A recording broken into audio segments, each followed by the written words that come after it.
SSG હોસ્પિટલમાં ફરજ પરના તબીબો પર હુમલો કરનાર 5 આરોપીઓની ધરપકડ. વડોદરાની પ્રસિદ્ધ સાયજીરાવ ગાયકવાડ હોસ્પિટલમાં ફરજ પરના તબીબો પર થયેલા હિંસક હુમલાના વિરોધમાં તબીબી આલમે કાર્ય બહિષ્કાર કરીને આક્રમક વલણ અપનાવ્યું છે. હોસ્પિટલના અધિક્ષકની કચેરી બહાર મોટી સંખ્યામાં તબીબો એકત્ર થયા હતા અને પોતાની સુરક્ષા સુનિશ્ચિત કરવાની માંગ સાથે ધરણા પ્રદર્શન યોજ્યા હતા.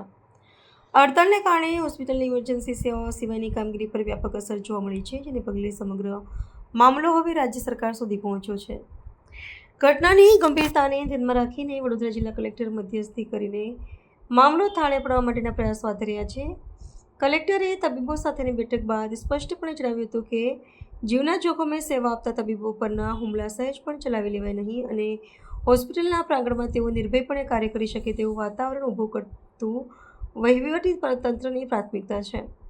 હુમલાની આ ઘટનામાં સંડોવાયેલા 5 આરોપીઓની તાત્કાલિક અસરથી ધરપકડ કરવામાં આવી છે અને ભવિષ્યમાં આવી ઘટનાઓનું પુનરાવર્તન ન થાય તે માટે સુરક્ષા વ્યવસ્થાની સમીક્ષા કરવામાં આવી રહી છે.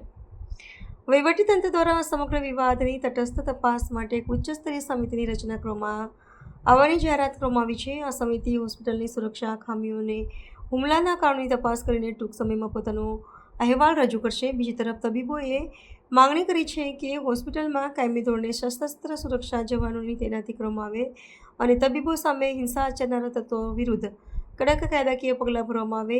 હાલમાં જિલ્લા કલેક્ટરની ખાતરી બાદ તબીબો હડતાળ સમેટવા અંગે વિચારણા કરી રહ્યા છે.